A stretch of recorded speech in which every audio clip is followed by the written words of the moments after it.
Assalamualaikum warahmatullahi wabarakatuh. Kembali lagi di channel Sukatira. Di kesempatan kali ini saya akan membawakan sebuah cerita yang berjudul Jenazah dalam Tembok. Cerita ini ditulis oleh akun KBM bernama Fatihah. Bagaimana dan seperti apa kelengkapan ceritanya? Tentunya tak usah berlama-lama. Langsung saja kita masuk ke ceritanya.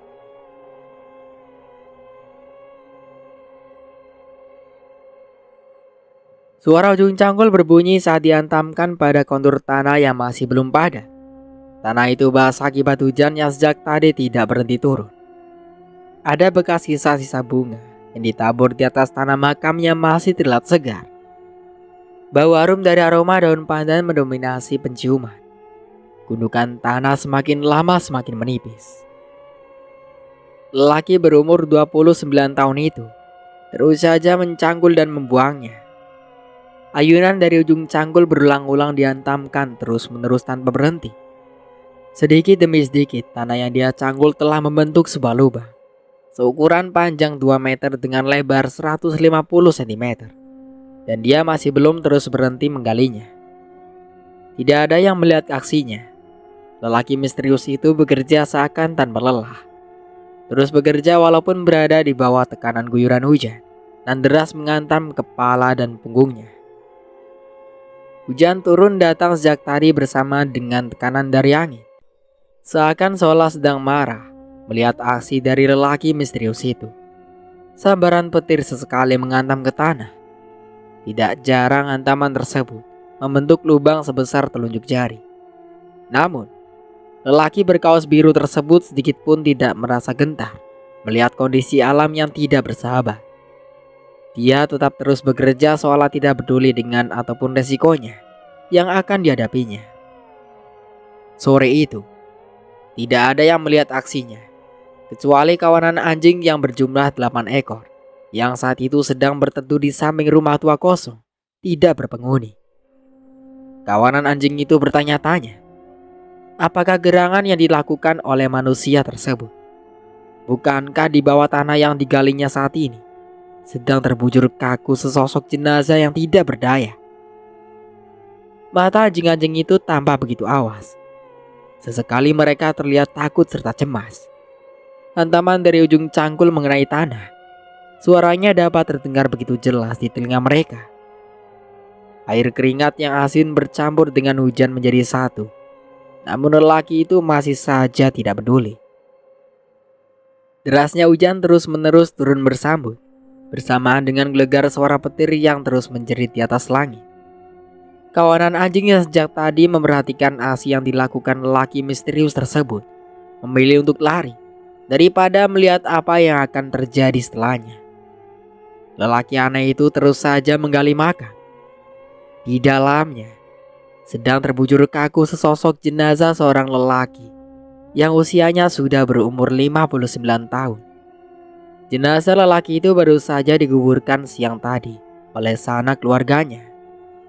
Lelaki misterius itu hatinya sedang dilanda kemarahan yang berapi-api. Dia marah, walaupun tanpa sumpah serapah keluar dari mulutnya. Di antara kedua matanya juga mengalir air mata kemarahan. Rintik hujan terus turun tanpa jeda.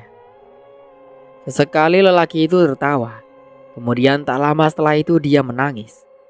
Lengan kekar dan kuat itu masih saja terus bergerak seolah tidak merasa lelah sedikit pun. Di sisi pemakaman umum, sesekali dedaunan berterbangan diterpa oleh angin. Ujung daunnya terlepas dari ranting-ranting pohon yang telah layu dimakan usia. Hantaman angin terus berembus kencang. Kawanan anjing sudah berpindah posisi menjauh dari makam. Akan tetapi, mereka masih saja memperhatikan aktivitas lelaki itu. Tidak ada yang tahu apa yang akan terjadi setelahnya. Namun anjing-anjing itu mulai paham. Ada dendam yang sebenarnya bersarang di hati lelaki itu. Dendam yang telah lama dia tahan. Suara anjing makin nyaring melolong. Mereka seolah tahu bahwa akan terjadi sesuatu di pemakaman. Sesuatu yang tertahu dengan godaan dari bangsa setan yang merasuki pikirannya. Lolongan dari suara anjing saling bersahutan. Kucing-kucing bersembunyi sembari ikut mengaum, berteriak memperhatikan dari jauh.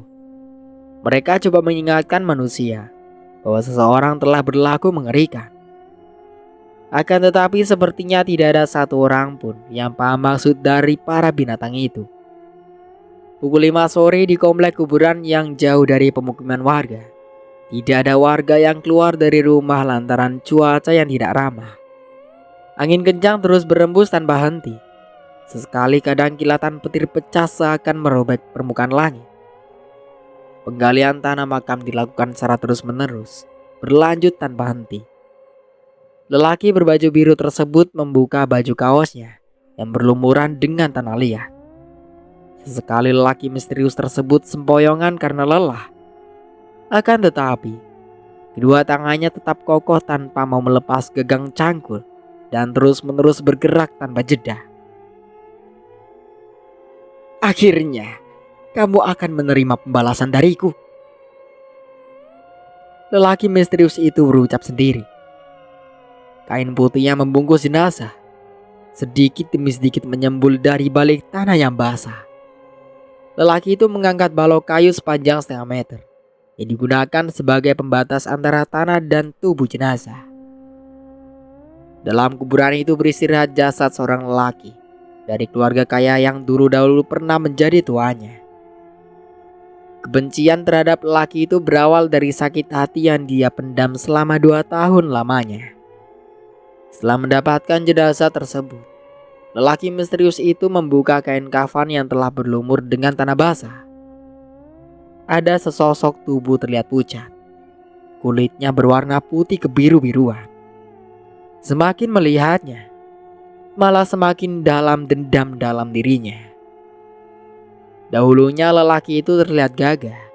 Di lehernya selalu tergantung kalung emas dengan meriaskan permata jamrud berwarna hijau yang besarnya seperti jempol kaki.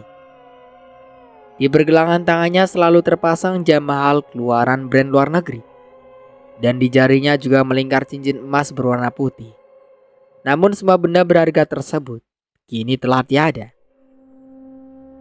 Tidak ada senyum walaupun berada dalam kemenangan penuh terhadap musuhnya.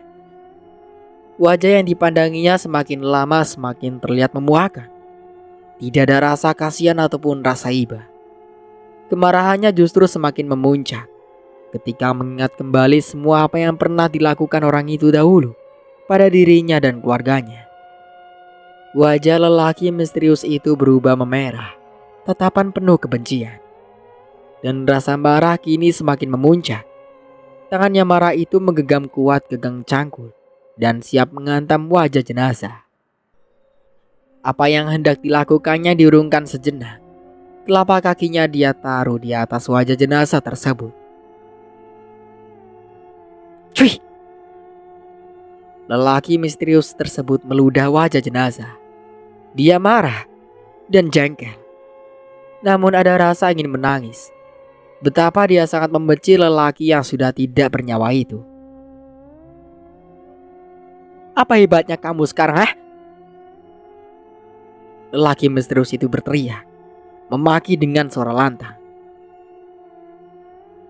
Bangsat! Apa hebatnya kamu sekarang, ha? Dia menginjak wajah jenazah tersebut berulang-ulang. Dia pun melepas celana lalu dengan sengaja mengencingi wajah jenazah mantan tuannya. Usai melampiaskan segala kemarahan, hatinya masih saja belum puas.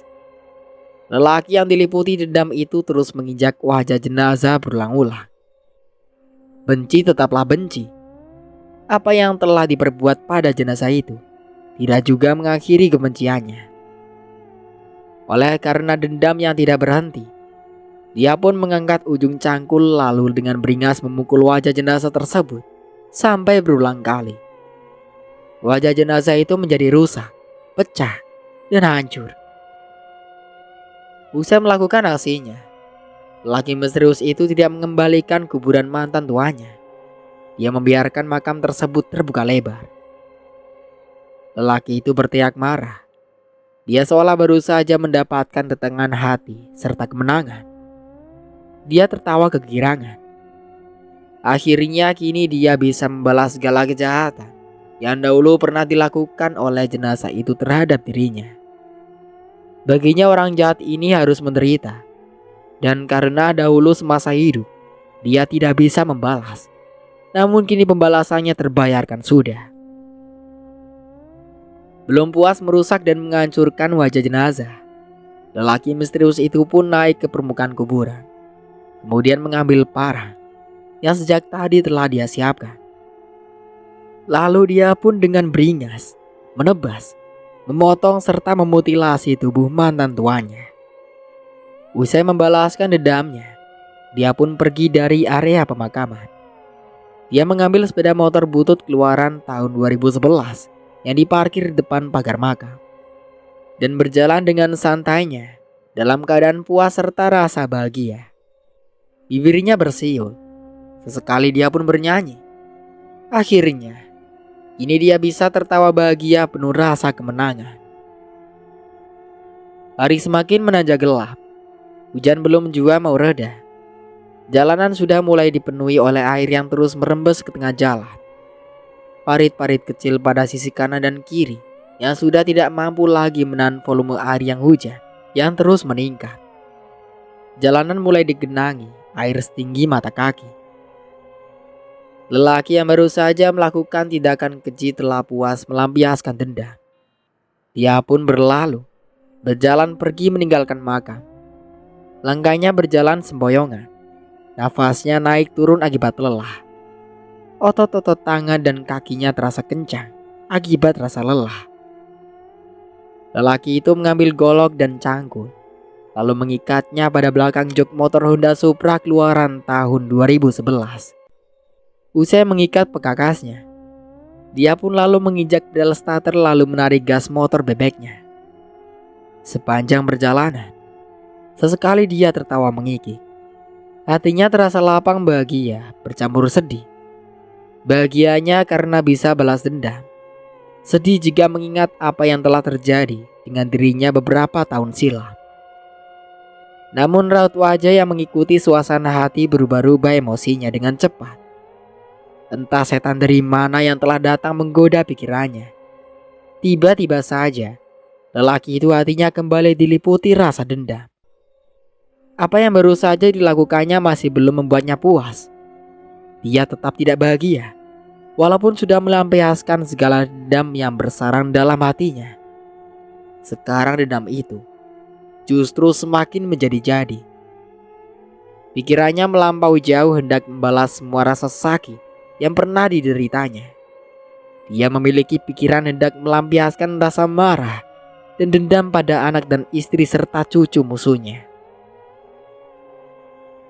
Setelah melewati perjalanan lebih dari 45 menit, motor Supra butut yang dikendarai akhirnya sampai di rumah Barakos, sewaan yang baru saja dia sewa sejak sebulan lalu.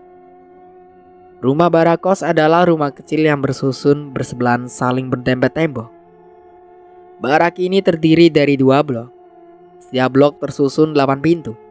Satu blok lagi saling berhadapan, sama-sama memiliki 8 pintu yang sama. Rumah Barakos sewaannya berada di dalam sebuah gang sempit. Ketika hendak memasuki gang, rupanya motor butut miliknya tidak mampu lagi menerobos air yang semakin meninggi. Motor tua itu harus berjalan dengan cara didorong. Beberapa pasang mata memperhatikan lelaki misterius itu saat dirinya berjalan kaki menerobos banjir. Motor Supra miliknya dia dorong, berjalan dalam kubangan air dalam menaikinya ke atas rumah Barakos. Kebetulan memiliki pondasi yang cukup tinggi dari jalan, sehingga bagian atas lasar bangunannya tidak tergenang air. Kehadiran lelaki misterius itu selalu mencuri perhatian. Menurut tetangganya, lelaki misterius itu cukup aneh. Mereka yang sering melihatnya tertawa sendiri tanpa sebab. Para tetangga sangat enggan menegur atau menyapanya. Dan sebagian besar tetangganya adalah para wanita muda yang rata-rata para suaminya bekerja riang. Di rumah Barakos kecil yang didiaminya, lelaki misterius itu hidup sendiri tanpa siapa-siapa. kecuali hanya berteman dengan seekor tupai kecil yang dikurungnya dalam kurungan burung. Binatang kecil lucu berwarna abu-abu selalu dia beri makan buah pisang. Tupai itu dia dapatkan sejak 6 bulan lalu ketika memancing di sebuah danau kecil di dekat perkebunan kelapa sawit. "Hei kawan kecil,"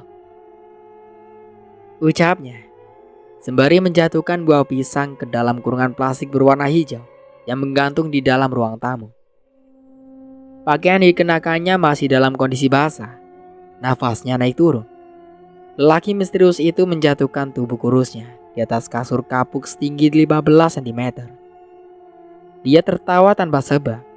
Air matanya jatuh. Namun tawa lelaki itu tidak bisa berhenti dan terus saja tertawa tanpa henti. Wajahnya tersisa. Walaupun sudah berusaha untuk tidak tertawa, akan tetapi emosinya tidak bisa mengontrol perasaan hati yang kacau balau. Sudah sekian lama lelaki misterius itu mencari kesempatan terbaik untuk membalaskan seluruh dendam yang membara di dalam hatinya selama ini. Kini penantian panjangnya ia tunaikan, akan tetapi masih belum bisa memuaskan hasrat dari rasa marah yang ia pendam. Postur tubuhnya yang kurus, berambut gondrong sampai di atas bahu.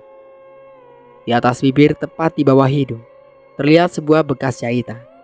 Dahulu saat kecil, bibirnya sumbing akibat kebiasaan buruk ibunya selama masa kehamilan dulu yang begitu akrab dengan asap rokok, serta memiliki kebiasaan buruk meminum alkohol. Walaupun tidak semua anak yang terlahir dengan bibir sumbing akibat kebiasaan buruk si ibu selama masa kehamilan, bisa juga biasanya diakibatkan karena faktor genetik yang mengakibatkan penyatuan bibir yang tidak sempurna. Lelaki itu menarik kotak rokok dari dalam kantong celana training sebelah kanan yang basah dan kotor. Kotak rokok yang basah. Walaupun basah, rupanya plastik yang menempel pada permukaan kotak rokok masih bisa menyelamatkan sebagian isi dari air hujan. Lelaki misterius itu pun memiliki rokok filternya yang masih kering. Memilah bagian rokok yang kering supaya mudah saat akan dibakar. Hujan belum jua mau mereda. Barak kos seluas 9 kali 4 meter persegi terasa amat sempit. Setelah mendapatkan sebatang rokok kering, pematik api berwarna hijau dengan tulisan 2000 pada ujung korek mengeluarkan kembang api kecil. Lalu menyulut sumbu gas hingga menyembur api kecil yang membakar ujung putung yang sudah menempel di antara dua bibirnya. Bibir berwarna coklat pucat mulai mengisap ujung filter rokok. Asap berwarna putih mengumbal di depan wajahnya. Saat berhenti mengisap rokok, dia kembali tertawa tanpa sebab yang jelas. Tubuhnya masih dalam keadaan basah. Dia semprotkan dengan minyak wangi beraroma bunga cempaka. Harum menyeruak, tercium ke dalam seluruh penjuru ruangan. Lelaki misterius itu masih tetap tertawa mengiki. Dia kembali mengingat kejadian di masa lalunya. Dan tertawanya justru semakin tidak bisa dikontrol. Padahal apa yang sedang dirasakan oleh suasana hatinya saat ini 100% murni kesedihan. Tawanya bukan karena sedang mengekspresikan rasa senang, melainkan karena rasa sedih yang tidak mau kunjung berhenti. Lelaki berbadan kurus itu sejatinya mengidap penyakit langka yang bernama post-tubular effect. Semacam sebuah penyakit yang mengganggu sistem saraf di dalam otak, di mana akan membuat si penderitanya akan mengalami perubahan emosional yang tidak wajar. Penderitaannya akan sering tertawa dan menangis secara tiba-tiba, tanpa ada sebuah sebab alasan yang jelas. Terkadang luapan emosinya tidak sesuai dengan yang sedang dialami oleh perasaan hati. Terkadang saat marah, penderitaannya bukan mengekspresikan rasa marah, malah sebaliknya. Dia menjadi tertawa mengakak seorang diri. Kadang sedih pun malah tertawa. Begitu juga panik dan takut. Ekspresinya akan secara mendadak menjadi tertawa. Namun sebaliknya, saat bahagia justru dia akan menangis sesenggukan. Itulah dampak dari penyakitnya. Penyakit ini termasuk dalam penyakit langka, di mana penderitaannya sangat sedikit sekali. Sampai detik ini, penyakit aneh itu masih belum memiliki penawarnya. Penyakit ini sudah dideritanya sejak usia 11 tahun. Kerasnya hidup sebagai anak tanpa orang tua membuat hidupnya selalu mengalami tekanan serta kekerasan dari lingkungan sekitar. Itulah mengapa akibat penyakit ini terkadang membuat si lelaki misterius itu sering mengalami frustasi sangat berat, seringkali mengalami perubahan emosi secara tiba-tiba dan tidak wajar. Oleh karena penyakit ini jugalah yang membuatnya sering merasa malu serta minder karena mengalami rasa cemas secara berlebihan. Tak jarang dia sering mengalami depresi tanpa sebab yang jelas, selalu merasa sedih dan sendiri, tidak percaya diri saat bersosialisasi dengan dunia luar. Dia selalu merasa paling lemah, paling hina, dan selalu memilih mengalah ketika mengalami tekanan mental atau intimidasi dari orang lain.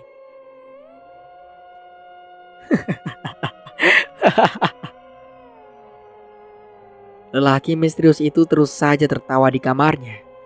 Emosinya sore itu sedang naik turun. Tetangga sebelah rumahnya seringkali menguping kegiatan lelaki itu. Terkadang pada tengah malam selalu terdengar tawa mengekek padahal dia hidup seorang diri. Hampir semua orang di lingkungan barak kos menganggap dirinya aneh dan misterius, dan sebagian mengira dia orang gila. Padahal secara berpikir dirinya masih waras dan jauh dari istilah gila. Di dalam segala kekurangan serta keterbatasan melawan penyakit ini, lelaki misterius ini dahulunya pernah sempat membina sebuah rumah tangga. Namun sayangnya, umur pernikahannya tersebut tidaklah lama. Takdir berkata lain. Istrinya meninggalkan dirinya, pergi bersama orang lain. Padahal di saat itu usia pernikahan baru saja berjalan 6 tahun. Dia juga memiliki seorang anak wanita yang kini entah kemana dibawa pergi oleh mantan istrinya. Walaupun semua orang menganggap dirinya tidak waras, lelaki yang bernama Hedi ini sebenarnya telah berusaha untuk sembuh, menahan segala ekspresi gimmicknya yang sebenarnya tidak masuk akal. Namun setiap kali dia ingin menahannya, justru ekspresi tidak wajar tersebut semakin membuatnya di luar kendali terhadap emosinya sendiri. Dalam kehidupan sosial, tidak ada yang mau berteman dekat dengannya, kecuali seseorang yang dahulu begitu akrab dengan dirinya, yaitu Gawan Suherman. Namun sayangnya kawannya yang satu ini telah tiada. Gawan meninggal saat menjalani masa kurungan di dalam penjara. Bahkan sejak kematian Gawan, kuburan sahabatnya ini pun tidak pernah ada. Penyakit yang diberinya ini pun semakin menjadi-jadi. Sejak kepergian Gawan dahulu dirinya masih bisa melawan emosi yang berubah-ubah. Namun kini dirinya sudah tidak lagi mampu. Kehilangan kawan dekat tentu saja membuatnya merasa kesepian. Sebab baginya hanyalah Gawan lelaki yang paling baik baginya. Suara ketukan terdengar di balik daun pintu sebelah luar. Pintu terus diketuk. Lelaki yang sering dianggap aneh dan misterius ini segera bangkit dari tempat tidurnya. "Pak Edi?" Suara seseorang memanggilnya bersamaan dengan ketukan pada daun pintu tanpa jeda. "Pak?" Lelaki yang dipanggil Heidi ini bangkit dari atas tempat tidur. Ia berjalan menuju depan, lalu memutar gagang pintu. Seketika tawanya bisa berhenti. Matanya berair dan merah akibat berusaha untuk tidak tertawa. "Iya Bu, saya dengar," sahut Edi. Engsel dari daun pintu berderet berbunyi saat ditarik ke dalam. Dari daun pintu telah berdiri seorang wanita berjilbab coklat dengan baju PDH dengan tulisan pegawai negeri sipil pada bagian lengan bajunya.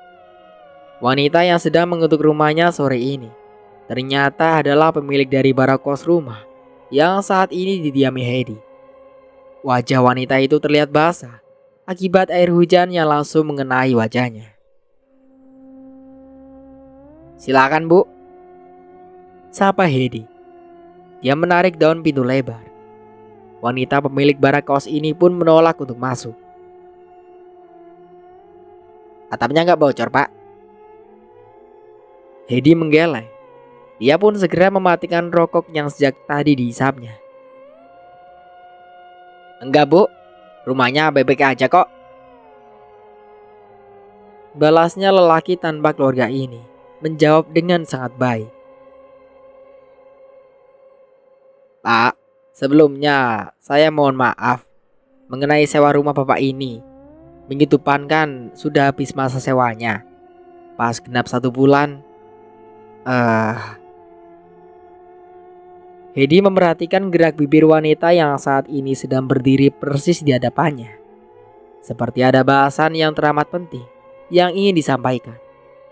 Akan tetapi seperti ada keengganan untuk menyampaikan.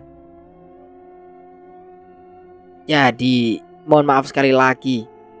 Barakos ini tidak bisa lagi saya lanjutkan menyewakan untuk Pak Edi. Hedi terkejut mendengar ucapannya. Dia pun langsung memotong perkataan milik Barakos ini. Loh, emang kenapa? Kenapa dengan saya, Bu? Ini diliputi rasa penasaran.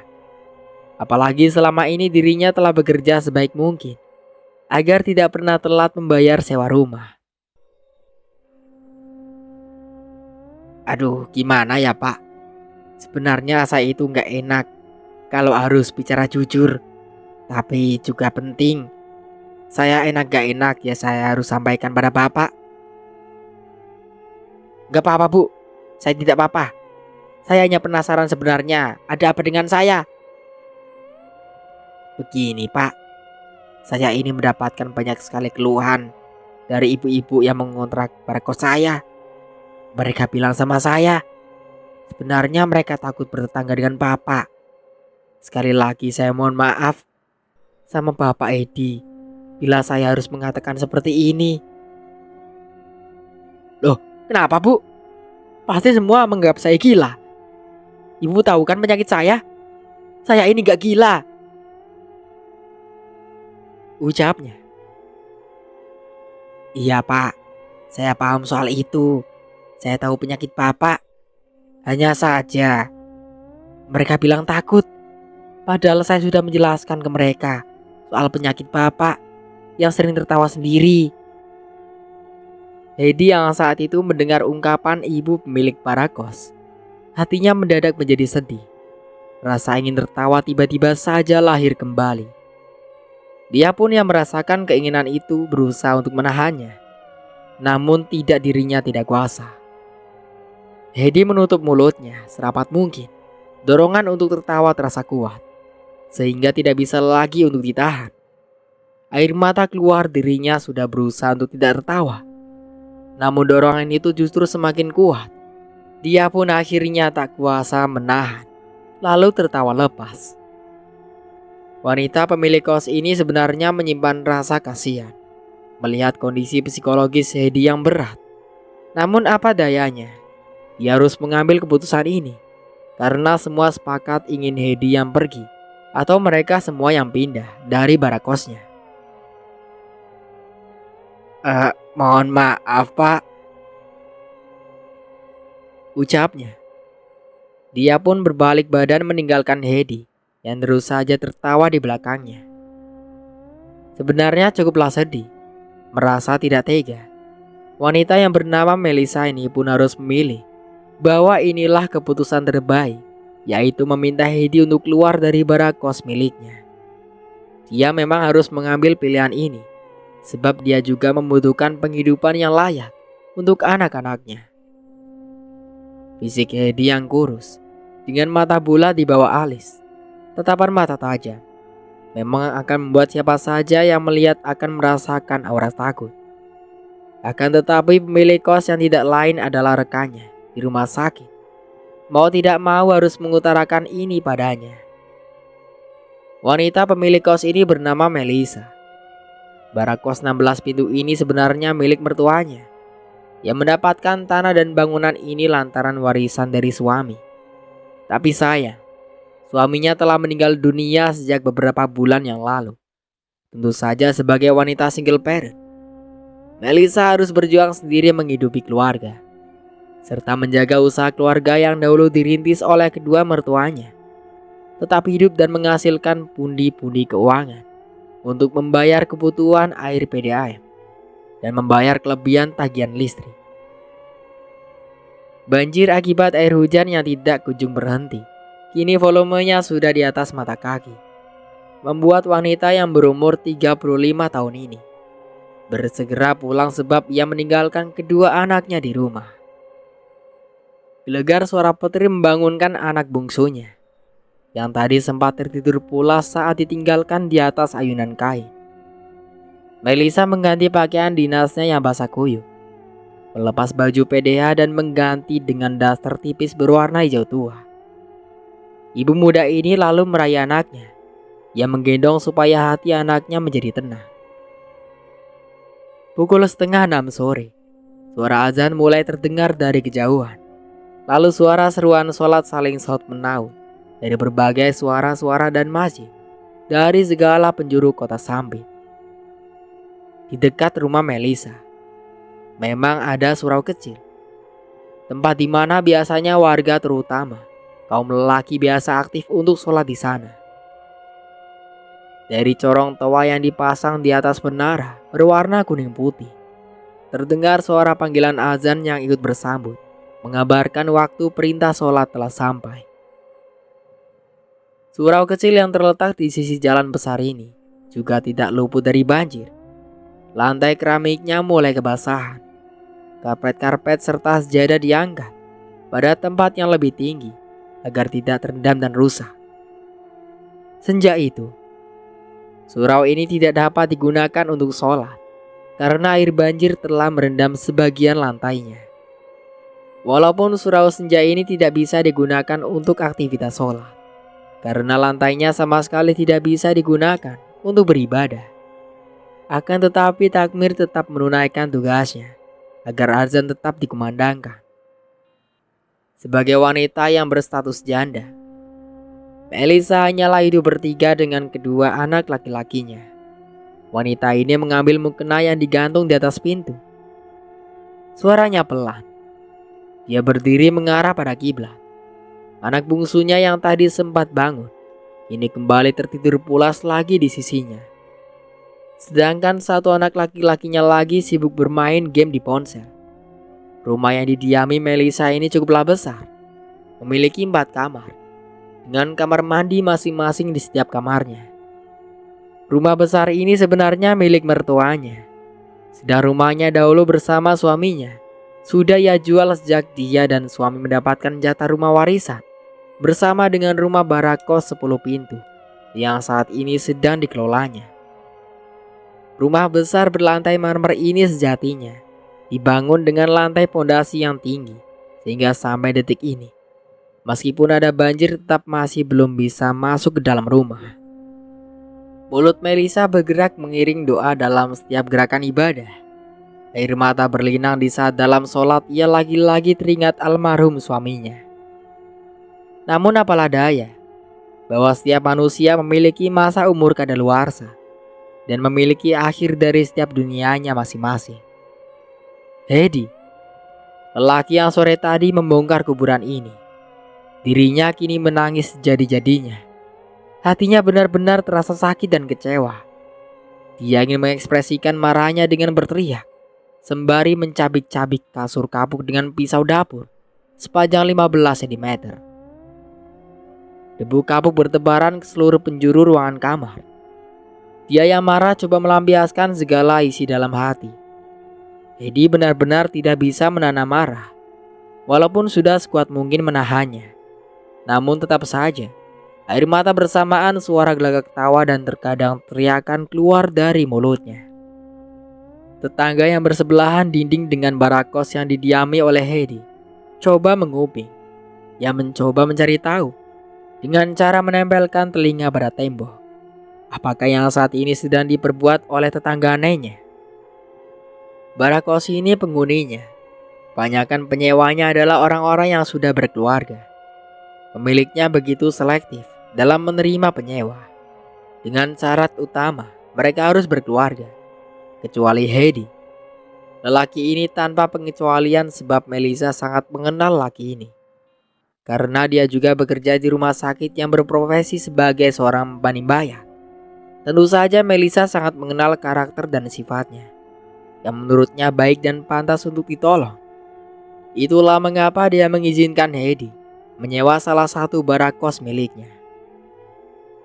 Para penyewa barakos sebenarnya tidak melulu mereka yang berasal dari kota Sambit saja, melainkan ada juga yang berasal dari luar daerah yang kebetulan sedang mengadu nasib di kota ini.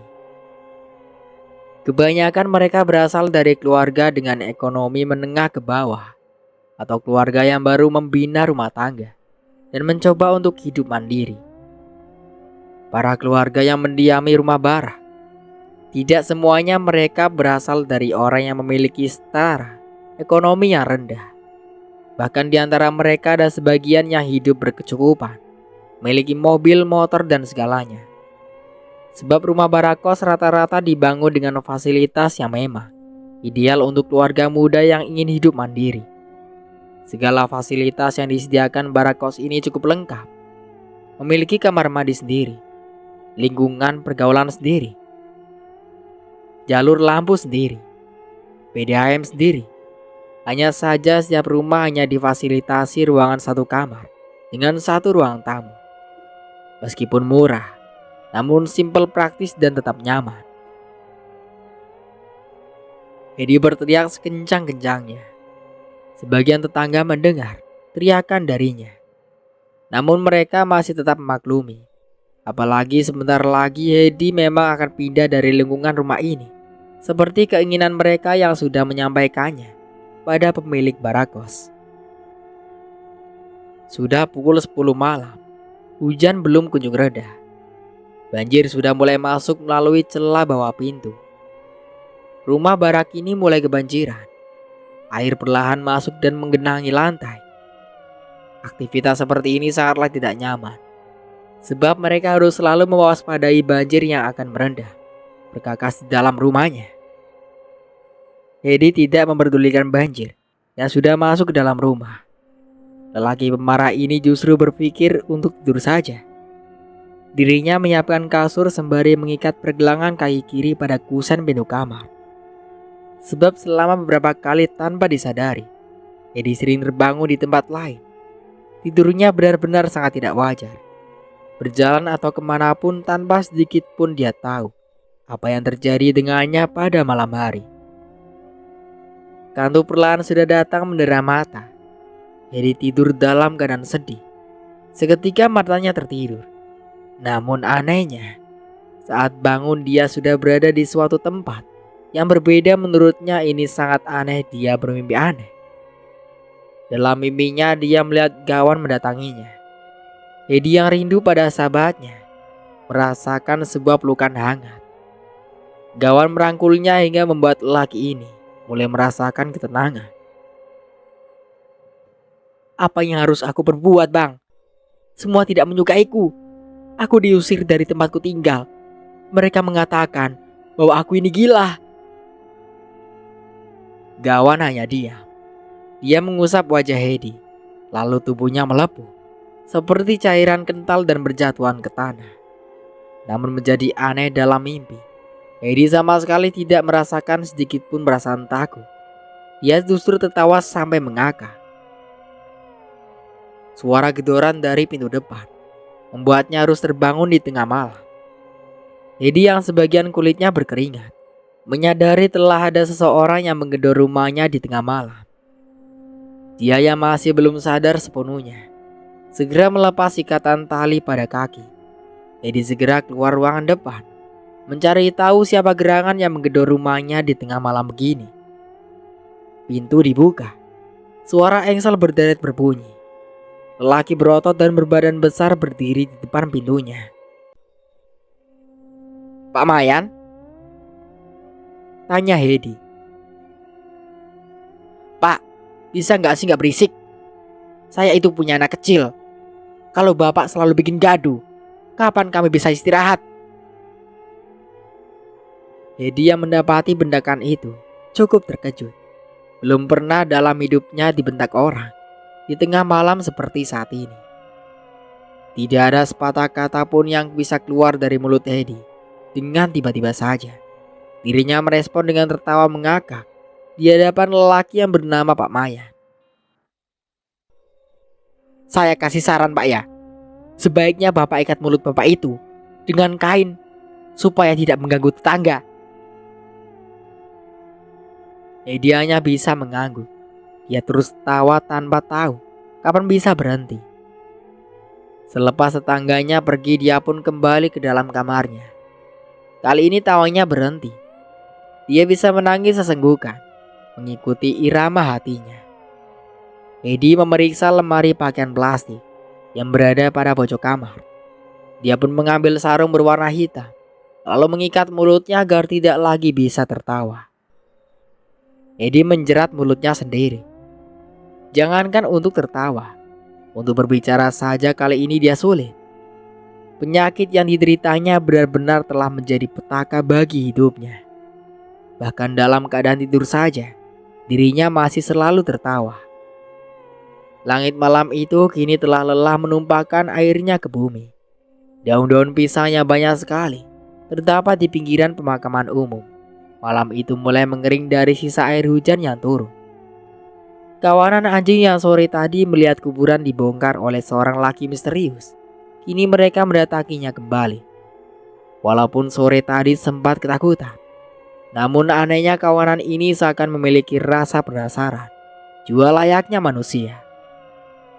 8 ekor anjing tadi coba mencari tahu apa yang sudah dilakukan lelaki tersebut kepada penghuni makam. Langkah kaki 8 ekor anjing berjalanan sambil beriringan. Kaki kanan sebelah depan lebih kuat mencengkram permukaan tanah yang basah. Walaupun mereka hanyalah kawanan binatang, akan tetapi rasa keingintahuan mereka juga cukuplah besar. Mengingat hujan yang sejak tadi tidak kunjung reda, sehingga tidak kesempatan mereka untuk melihat makam tersebut lebih dekat. Setelah hujan benar-benar berhenti reda, maka saat inilah waktu terbaik untuk melihat dan menjawab segala soalan yang terjadi di sore tadi. 8 ekor anjing dewasa berjenis Labrador Retriever. Semuanya anjing ini berjenis kelamin laki-laki. Pendengaran telinga mereka tajam, serta sensitivitas penciuman dari hidung yang tinggi. Tentulah mereka sangat meyakini bahwa bau yang keluar dari liang lahat tersebut berasal dari bau daging manusia. Karena memang indera penciuman makhluk berjenis ini berasal dari dinarium, sebuah sistem penciuman yang terletak pada hidung yang ingin dipenuhi oleh sistem saraf, yang bukan hanya bisa mencium bau, namun juga dapat merasakan radiasi panas yang lemah. Malam itu 1 ekor anjing pun tidak ada yang menggonggong ataupun melolong. 8 pasang mata binatang karnivora tersebut semuanya terarah pada isi kuburan. Ternyata hujan telah turun selama 8 jam. Sejak tadi telah membuat galian ini terisi oleh air hujan sedalam 40 cm. Salah satu dari kawanan anjing mulai mengerang, seolah menyuruh salah satu dari mereka untuk melompat ke dalam. Binatang berkaki 4 tersebut telah melihat jenazah rusak tercabik dalam berbagai bentuk potongan tidak beraturan. Betapa bagian tubuh jenazah rusak parah, sedang wajah tidak berbentuk. Walaupun makam ini dibanjiri air, namun tidak menenggelamkan keseluruhan tubuh jenazah. Seekor anjing melompat masuk ke dalam makam, melalui gunungan tanah yang ambruk sebelah sisi lubang kuburan. Anjing tersebut mengais-ngais air dan mengambil salah satu dari potongan tubuh jenazah. Kaki kecil anjing, walaupun tanpa memiliki jari, namun mulutnya telah berhasil menangkap salah satu potongan dari jenazah. Melihat kawan di bawah telah berhasil mendapatkan potongan tubuh, 7 anjing lainnya pun melolong ngeri. Tengah makam seolah mengabarkan kepada penghuni malam yang menghiasi kegelapan bahwa mereka telah mendapatkan sesuatu yang mengerikan. Suara lolongan anjing terdengar menggema dan terasa mengerikan, membuat siapa saja mendengarnya akan bergidik merinding ngeri. Anjing yang berada di bawah galian makam mencoba untuk memanjat dinding, namun kaki kecilnya justru malah membuatnya terperosok jatuh. Karena tanah yang masih basah tidak mampu menahan tubuh anjing tersebut. Untuk sementara aku cukupkan dulu ceritanya sampai di sini. Sampai jumpa kembali di part berikutnya. Saya Mang Dayun pamit undur diri. Kurang lebihnya mohon maaf. Wassalamualaikum warahmatullahi wabarakatuh.